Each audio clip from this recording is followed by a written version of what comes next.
삶은 뜻밖의 순간에 빛을 발하기도 한다.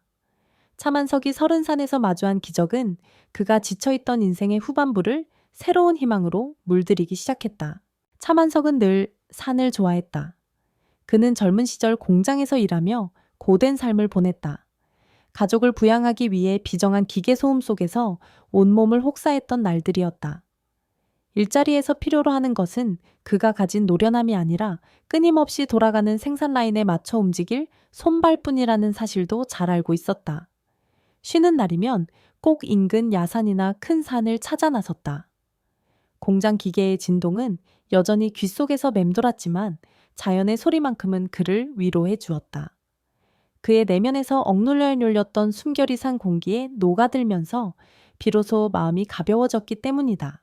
그렇게 평생을 버텨온 만석은 어느덧 70을 훌쩍 넘겼다. 몸은 예전처럼 민첩하지 않았지만 산길만큼은 여전히 누구보다 빠르고 능숙하게 오르내렸다. 동네 사람들은 그를 보고 대단하다고 말하기도 했지만 만석은 그저 싱긋 웃을 뿐이었다. 산은 언제나 그를 받아주었고 그 사실만으로도 충분히 감사했기 때문이다. 그는 결혼을 했고 자녀들을 키웠으나 아이들은 모두 도시로 떠났다. 외국으로 이민 간 이도 있었고 한국의 대도시에서 바쁘게 사는 이도 있었다. 아버지 한번 올라오세요라는 연락이 올 때도 있었지만 만석은 편치 않았다. 이미 흰머리가 은빛으로 바뀌어가는 아버지가 자식들에게 또 다른 짐이 되는 건 아닐까 염려했기 때문이다. 세월이 흐르면서 친구들도 하나둘 세상을 떴다. 불가피하게 요양병원에 들어가거나 장례식장에서 얼굴을 마주하는 경우가 갈수록 잦아졌다. 만석은 친구들이 떠날 때마다 애써 담담한 표정을 지었지만 밤이면 이불을 끌어안고 가만히 눈을 감을 때가 많았다. 그의 외로움을 달래준 것은 산뿐이었다. 어느 봄날 만석은 특별한 약속을 잡았다. 과거 공장 시절을 함께 보냈던 동료 셋과 오랜만에 산행을 가기로 한 것이다. 그 셋은 모두 만석보다 나이가 조금 어렸고 지금은 각자의 삶에서 흰머리가 많아졌다는 소식을 전해왔다. 정년을 한참 전에 마친 만석과 달리 어떤 이는 최근에서야 퇴직했고 또 다른 이는 자영업을 하다 실패해 힘든 시간을 보냈다고 했다. 그들은 산행 장소로 서른산을 택했다. 이 산은 비교적 알려지지 않았지만 경치가 수려하고 인적도 드물었다. 마을에서 두어 시간 정도 걸어 올라가면 아름다운 능선이 펼쳐진다고 소문이 나 있었으나 등산객이 많지 않아 오히려 알려지지 않은 보석처럼 여겨지는 곳이었다. 동료 셋은 각각 다른 표정으로 만석을 찾았다. 먼저 도착한 사람은 박동철이었다. 그는 과거 생산 라인에서 프로라 불릴 만큼 능숙하고 성실한 노동자였지만 아내의 병세 때문에 고생을 많이 했다. 뒤이어온 사람은 고진태였다. 그는 젊을 때 무뚝뚝한 이미지였으나 실제로는 농담을 잘 던지는 성격이었다. 마지막으로 김영수가 왔다. 그는 늘 의심이 많고 무언가 새로운 사실 앞에서 낯선 구석을 집요하게 파고드는 편이었다. 오랜만이네 만석이 형. 진태가 먼저 웃으며 손을 흔들었다. 그래 그래. 다들 잘 지냈어. 만석은 주름진 얼굴에 환한 미소를 띄었다. 자연스럽게 서로의 근황을 나누며 그들은 출발 준비를 했다. 산입구는 날씨가 너무나 화창했다. 봄 기운이 완연했고 흰 구름이 천천히 흘러갔다. 따스한 햇살이 나무십 위에 내려앉으니 새들이 경쾌하게 지저귀었다. 만석은 가슴 깊은 곳에서 올라오는 설렘을 느꼈다. 오랜만에 동료들과 함께 걷는 이 상일이 그의 노년을 조금은 빛나게 해주는 것만 같았다. 처음에 사는 그들을 환영하는 듯 보였다. 호흡이 약간 가빠졌지만 모두 기분 좋게 땀을 흘렸다. 그러나 30분쯤 지나자 날씨가 순식간에 바뀌었다. 따스하던 기운이 툭 떨어지더니 하늘이 어두워졌다. 등산로 주변으로 짙은 안개가 솟아올라 숲을 뒤덮기 시작했다. 새소리도 뚝 끊겼다. 이상하네. 동철이 하늘을 쳐다보며 신음하듯 말했다. 오늘 날씨 맑다고 예보 들었는데 만석도 고개를 갸우뚱했다. 산에 오래 다녔지만 이렇게 갑작스럽게 날씨가 변하는 건 처음이었다. 한기가 스며들자 네 사람은 각자 점퍼 지퍼를 끝까지 올리며 낯선 분위기에 움츠러들었다. 그때 진태가 미끄러지고 말았다. 조심해 만석이 소리쳤지만 이미 늦었다. 이끼 낀 돌을 밟아 중심을 잃은 진태는 한쪽 다리가 크게 휘청이더니 절벽 방향으로 넘어갔다. 야야 잡아 동철이 재빨리 팔을 뻗었으나 닿지 않았다. 다행히도 진태는 간신히 나무 한 그루를 붙잡고 허공에서 버텼다. 김영수가 기어코 진태의 팔을 잡아당겨 주저앉혔다. 한순간 모두가 숨을 죽였다. 절벽 밑으로 떨어졌다면 살아남기 어려웠을 테니 그 아찔함에 가슴이 덜컥 내려앉았다. 휴. 정신 차려 영수가 진태를 나무에 기대게 하며 타박하듯 말했다. 진태는 식은땀을 흘리며 간신히 한숨을 내쉬었다. 아무도 말이 없었지만 분위기는 더욱 무겁게 가라앉았다. 얼마간 전진했을까 이들은 분명 지도상으로 능선을 따라가야 할 지점에 와 있었다. 그런데 길이 보이지 않았다. 지도대로라면 여기서 멋진 경치가 내려다 보이는 정상 능선이 나와야 했다. 하지만 안개가 짙어져 앞도 잘 보이지 않을 뿐 아니라 숲의 분위기가 묘하게 뒤틀려 있었다. 마치 길 자체가 사라진 듯한 기분이었다. 이상의 방향 감각이 완전히 틀린 것 같아 만석이 중얼거렸다. 그가 숱하게 산에 올랐어도 길을 잃은 경험은 거의 없었다. 그런데 이번에는 너무나 혼란스러웠다. 시야가 좁아지자 어디가 위고 아래인지조차 분간하기 어려웠다. 그러다 이들은 회색 바위가 끝자락에 우뚝 솟은 곳에 도착했다. 능선처럼 보이기는 했지만 옆으로 큰 절벽이 있어 발걸음을 옮기기 꺼려지는 장소였다. 바위가 뿜어내는 기이한 분위기에 네 사람은 자연스레 멈춰섰다. 갑자기 영수가 비명을 질렀다. 의학적이 저거 봐. 그가 가리킨 바위 아래쪽에는 상상조차 못했던 광경이 펼쳐져 있었다. 거대한 구렁이 한 마리가 피투성이가 된 채로 몸을 웅크리고 있었다. 구렁이의 길이는 쉽게 몇 미터는 되어 보였다. 거죽은 군데군데 찢겨 피가 흘렀고 몸부림치느라 바위에 핏자국이 시뻘겋게 묻어 있었다. 하지만 그 구렁이를 보고 더 놀라운 점은 구렁이의 눈이었다. 그 눈동자는 마치 인간처럼 고통과 지혜가 뒤섞인 표정을 짓고 있었다. 산속 짐승의 본능적 눈빛과는 전혀 달랐다. 저건 짐승이 아니야. 동철이 떨리는 목소리로 중얼거렸다. 4명 모두 그 자리에 얼어붙었다. 영수가 눈을 번뜩이며 말했다. 야, 저런 뱀은 몸값이 꽤 나갈걸. 나 예전에 한약재로 뱀 잡아서 판 적 있잖아. 저거 잡으면 큰돈 될 수도 있어. 영수는 돈 냄새에 민감했다. 젊을 때부터 한탕주의가 있었다고 입버릇처럼 말하는 이가 있을 정도였다. 그런데 만석이 갑자기 영수의 팔을 꽉 붙잡았다. 소나기는 나이가 무색하게 굳세었다. 건드리지 마. 만석의 목소리는 낮고 무거웠다. 이건 그냥 뱀이 아니야. 눈동자를 못 봤냐. 다른 이들은 만석을 이해하지 못했다. 진태가 희죽 웃으며 말했다. 설마 용이라고 믿는 거야? 산에 천년 묵은 이묵이라도 나왔다는 소리 듣고 싶은 건 아니겠지. 이묵이다. 만석은 마치 확신에 차 있듯 대답했다. 우리 할머니가 어렸을 때 이런 얘기를 해주셨어. 산의 기운이 서린 곳에서 천년을 수련하면 이무기가 용이 될 수 있다고. 그런데 그걸 해치면 재앙이 돌아온다더라. 물론 그 말은 동화 같은 전설이었다. 만석 자신도 평소라면 그런 이야기에 크게 신경 쓰지 않았을 것이다. 하지만 지금 구렁이의 눈동자를 보고 있으니 묘하게 할머니의 옛 이야기가 떠올랐다. 짙은 안개와 갑작스러운 추위기를 잃은 기묘한 상황까지 겹치자 마음이 순식간에 전설과 현실을 섞어 놓았다. 영수는 여전히 낫을 꺼내 들고 있었다. 어차피 저거 움직이지도 못하잖아. 지금 잡으면 위험할 것도 없어. 생각해봐. 이 정도 크기면 꽤나 값이 나간다고. 하지마. 만석이 영수의 손목을 힘껏 틀었다. 영수는 쏘스라치게 놀라 낫을 떨어뜨렸다. 우리가 여기서 살고 싶으면 건드리지 마. 그렇게 날선 목소리를 낸 만석을 본 건 처음이었다. 그는 분명 평소 미신을 믿지 않는 사람이었다. 공장 시절에도 다른 동료들이 부적을 붙여두면 사고가 예방된다 같은 얘기를 하면 그저 허허 웃고 넘겼던 인물이었다. 두려움이 뒤섞인 팽팽한 긴장감이 흘렀다. 결국 동철이 먼저 입을 열었다.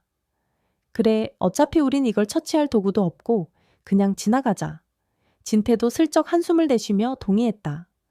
만석은 그 거대한 구렁이를 유심히 쳐다보다가 혼잣말처럼 말했다. 그래도 바위에 깔려 있는 것 같은데. 그 말에 모두가 고개를 돌려보니 구렁이의 몸 일부가 바위에 심하게 눌려 있었다. 짙은 피가 고여 땅까지 흘러내려 손바닥만큼 벌겋게 고인 웅덩이가 보일 정도였다. 저 바위를 같이 밀어보면 어떨까? 이 구렁이가 깔려서 못 움직이는 것 같아. 만석이 조심스레 제안했으나 영수는 기겁하며 반박했다. 미쳤어.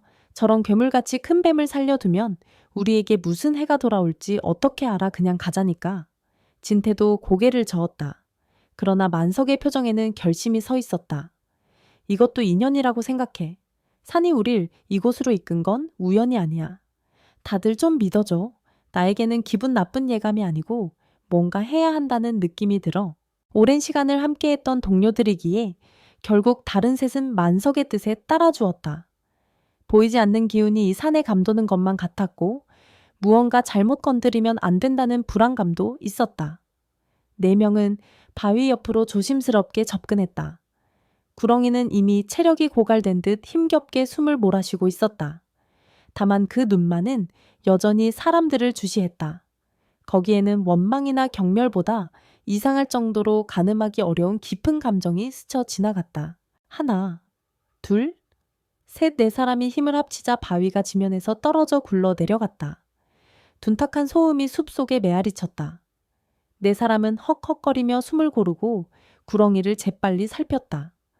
몸의 상처가 너무 심해 보였지만 바위가 내려가자 구렁이는 천천히 꿈틀대며 몸을 움직였다. 위태롭게 공중으로 들썩이던 꼬리가 덜덜 떨리다가 구렁이는 백가죽을 바닥에 붙이고 기력을 모으는 듯 했다. 그 순간 안개가 거짓말처럼 걷히기 시작했다. 진태가 놀라서 주변을 둘러보았다.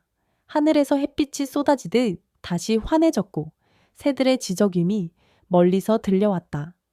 조금 전까지만 해도 길을 잃은 듯했던 능선이 또렷이 모습을 드러냈다.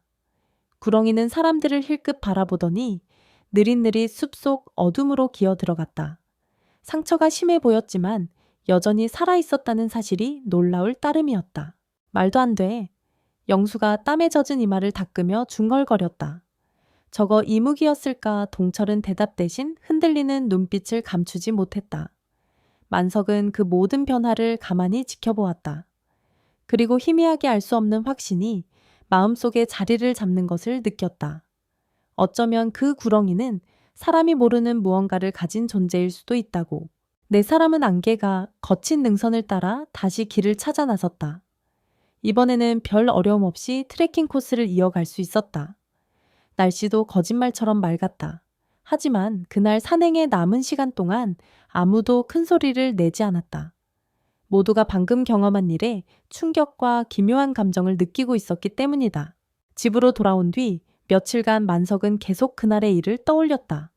팔과 다리가 무겁게 느껴져 누워있을 때면 바위 밑에서 고통스럽게 웅크리던 거대한 구렁이의 눈동자가 떠오르고 왠지 모르게 심장이 빠르게 뛰었다. 밤에는 자주 이상한 꿈을 꾸었다. 안개 속 산길을 걷다가 갑자기 무너지는 절벽 끝에 서거나 울부짖는 구렁이의 목소리를 듣는 듯한 환청에 시달리기도 했다. 며칠이 지난 어느 새벽 만석은 오랜만에 깊은 잠에 빠져들었다. 그런데 그 꿈속에서 그는 다시 설은산을 오르고 있었다. 이번에는 안개도 없고 두려움도 없었다. 산은 환한 빛으로 가득 차 있었다. 그리고 그 빛나는 계곡 근처에서 상처가 모두 아문 구렁이가 그를 바라보고 있었다.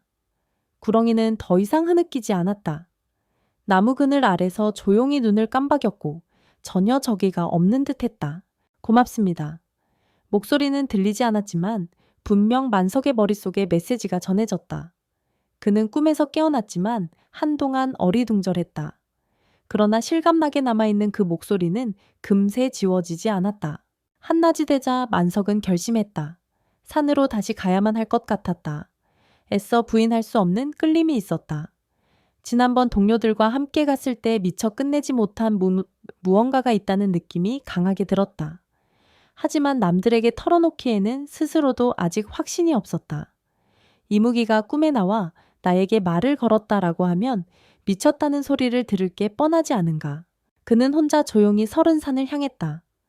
날씨는 초봄이었고 산초입에 아직 남아있는 찬 기운이 오히려 그의 정신을 맑게 해주었다. 길을 찾기가 전보다 훨씬 쉬웠다.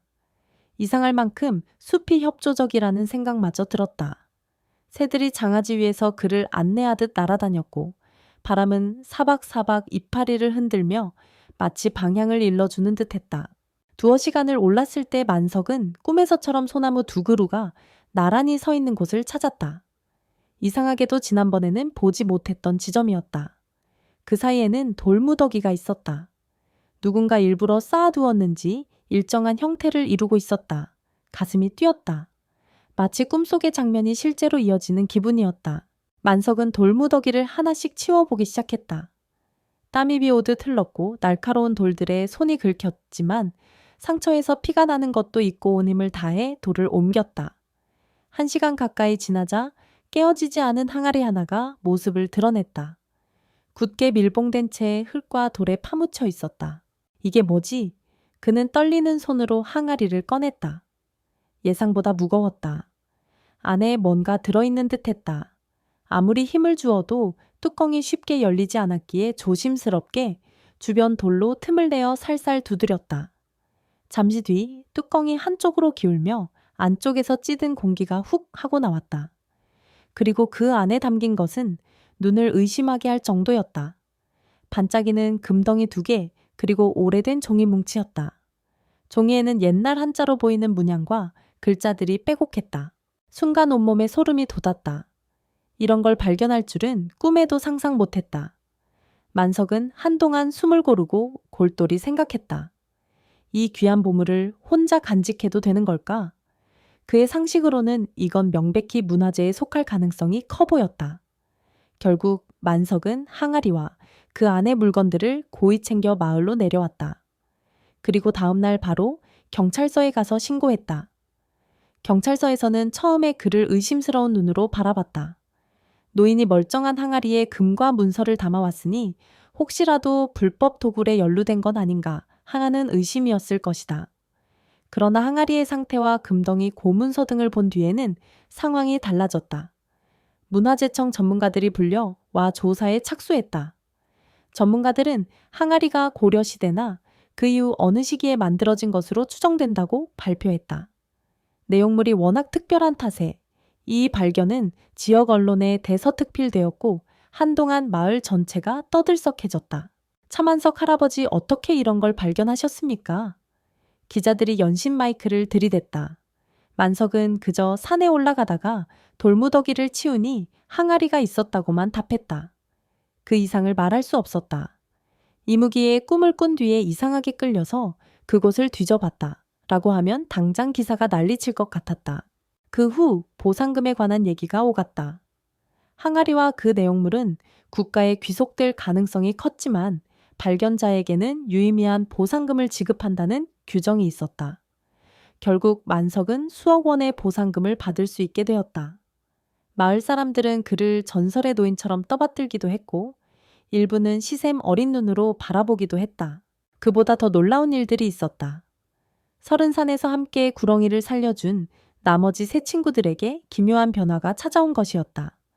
가장 먼저 소식을 전해 온 사람은 진태였다. 만석이 형, 우리 아들 소식 들었어. 진태는 목소리가 잔뜩 들떠 있었다. 그의 아들은 계속 취업 시험에서 떨어져 자존감이 바닥이었는데 어느 대기업 공채 시험에 최종 합격했다는 것이다. 경쟁률이 1000대 1이라나? 게다가 면접관들이 이상하게 그 아들을 강하게 기억하고 우선 채용으로 올렸다는 후문이 있었다. 며칠 후에는 동철이 연락해왔다. 그의 아내가 불치병으로 오랜 세월 고생해왔는데 최근 병원 검진에서 기적 같은 결과가 나왔다는 것이다. 병원을 전전하던 사람이라 의사들도 이런 경우는 흔치 않다며 입을 다물지 못했다. 동철은 전화로 이게 다 그때 뱀을 도와준 덕분일까라며 반쯤 농담처럼 말했지만 목소리에는 벅찬 감동이 실려 있었다. 끝으로 영수는 묘하게도 복권에 당첨되었다고 했다. 그것도 스스로 산 것이 아니라 우연히 마트에서 거스름돈 대신 받은 복권 한 장이었다고 했다. 그 번호가 당첨돼 거액의 상금이 떨어졌고 영수는 심적으로 크게 동요했다. 혹시나 그날 구렁이를 해치려 했던 자신에게조차 이런 행운이 온 걸 보면 무언가 보이지 않는 이치가 작동한 것이 아닐까 하는 의구심이 들었던 것이다. 내 친구는 다시 모여 차를 마시며 이런저런 얘기를 나누었다. 처음에는 농담처럼 웃어 넘겼지만 결국 모두가 같은 결론에 도달했다. 그 구렁이가 정말 우리에게 은혜를 갚은 건 아닐까라는 생각이었다. 영수는 특히 내가 그때 낯을 들고 날뛰지 않았다면 훨씬 더 편하게 마음을 놓았을 텐데 라며 뒤늦은 후회를 내비쳤다. 만석은 그를 탓하지 않았다. 그는 단지 마음속에서 스스로 깨달아가면 그걸로 충분하다고 생각했다. 하지만 세상은 그렇게 간단하지 않았다. 보상금을 받은 뒤 얼마 지나지 않아 사람들의 시선이 점차 변하기 시작했다. 차만석 씨 무슨 수로 그런 항아리를 찾았을까 같은 말들이 돌았다. 공장에서 함께 일했을 때부터 잘 알던 사람들도 뒤에서 수군대기를 시작했다. 누군가는 도굴이라고 했고 누군가는 사기라고도 했다. 한 언론사는 30산 미스터리 보물 진실은 무엇인가 라는 다큐멘터리를 준비하면서 만석을 집요하게 찾아다녔다. 결국 경찰서에서도 만석을 다시 불렀다. 사기 혐의로 조사를 진행하겠다고 했다. 증거가 없는데도 제보가 들어왔다는 이유로 수사가 시작되었다. 마을 슈퍼 주인부터 시작해서 이발소 손님까지도 만석이 뭔가 숨기고 있는 것 같다며 입을 모았다. 이무기 얘기는 한낱 거짓말일 테고 사실은 오래전부터 땅을 파고 돌을 치우며 보물을 빼돌린 것 아니냐는 식의 추측이었다. 경찰서에서 만석이 앉은 모습은 초라해 보였다. 평생을 정직하게 살아왔는데 노년에 이런 식으로 의심받으니 마음이 쓰렸다. 형사가 물었다. 차만석 씨 어떻게 항가리가 있다는 걸 미리 알아내셨는지 설명해 주시겠어요? 만석은 꾹 참으며 대답했다. 그냥 우연히 찾았습니다. 산에 자주 올라다 보니. 그냥 우연이라고 하기엔 좀 의문이 드네요. 형사의 목소리에 의심이 묻어 있었다. 하지만 만석은 더 이상 무슨 말을 할 수 있을까? 이무기가 나를 인도했다고 하는 순간 그대로 정신감정부터 받게 될지도 몰랐다. 조사는 몇 시간 동안 이어졌다. 별다른 증거가 없어 구속이나 기소로 연결되지는 않았지만 대중의 의혹은 쉽게 사그라들지 않았다. 설상가상으로 함께했던 친구 영수마저 이 일에서 발 뺄게라며 연락을 끊어버렸다. 매스컴 노출이 심해지자 괜히 자기 복권 당첨까지 문제 삼을까 두려웠던 모양이었다. 만석은 집 창문 너머로 30산을 바라보며 한숨을 쉬었다. 그 산은 여전히 고요하고 묵묵했다. 그런데 예전에는 안정감으로 다가오던 산의 그림자가 지금은 어쩐지 위협적으로 느껴졌다. 내가 그냥 보물 얘기를 숨겼다면 어땠을까라는 후회도 스쳤다. 하지만 이미 늦었다. 그날 밤 만석은 다시 꿈을 꾸었다. 구렁이가 그의 앞에 나타나 이렇게 말했다. 욕심은 화를 부릅니다. 그러나 당신은 옳은 선택을 했고 사는 그 대가를 베풀었습니다. 그 다음은 나누십시오. 역시 목소리가 귀에 들린 건 아니었지만 분명 머릿속에 그렇게 전해졌다. 그는 꿈에서 깨어난 후 한참 동안 숨을 고르며 창밖을 보았다. 비가 내리고 있었다.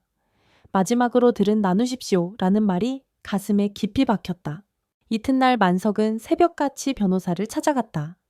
그리고 자신이 받은 보상금의 절반 이상을 마을과 아이들을 위해 기부하겠다는 의사를 밝혔다.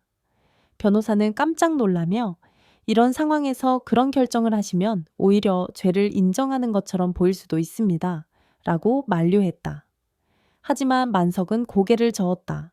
이 돈은 원래 내 것이 아니었어요. 산이 그리고 그 뱀이 우리에게 베푼 선물인 것 같아요. 그냥 받고 있을 수가 없네요. 그날 오후 그는 공식적으로 수억 원 중 60%를 기부하는 서류에 서명했다.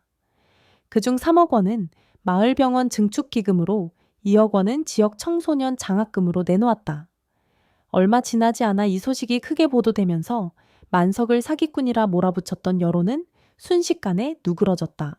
도굴이라면 저렇게 큰 금액을 그냥 기부하겠어 라는 반응이 늘었고 경찰 조사 역시 명확한 근거가 없어 흐지부지 되었다. 오히려 만석이 기부한 병원이 공익성 면에서 화제를 모으며 시민들의 호감을 사게 되었다. 미쳤어. 그 돈 다 기부해 버리면 형 노후는 어쩔 건데? 진태가 어느 날 집으로 찾아와 걱정스레 물었다. 만석은 차를 건네며 부드럽게 웃었다. 내가 이미 가졌던 것만으로도 충분해. 노후는? 산이 나를 지켜주지 않겠어. 동철도 놀란 눈으로 그래도 혹시 모르잖아. 이젠 우리도 몸이 약해지는데 라고 말했지만 만석은 담담히 대답했다. 산에 가면 언제나 마음이 편해져. 그걸 돈으로 살 순 없지. 그 무렵 영수도 슬그머니 찾아왔다. 그는 만석의 마당 앞에서 한참 서성이다 어두운 표정으로 인사를 건넸다. 형, 미안해. 내가 그때 그 뱀을 해치려 했던 걸 생각하면 아직도 소름이 돋아. 그런데도 이렇게 행운이 와버리니까 나 스스로 용서가 안 돼. 만석은 아무 말도 하지 않고 영수를 안아주었다. 영수는 한참 서서 눈물을 훔쳤다. 뱀에게 깃든 신비를 완전히 믿는 건 아니지만 그날의 순간만큼은 자신의 어리석음을 뼈저리게 느꼈다고 했다. 시간이 흘렀다. 처음에는 세간의 큰 주목을 받았지만 대부분 사건은 시간이 지나면 잊히듯 설은산 항아리 사건도 잊혀져 갔다.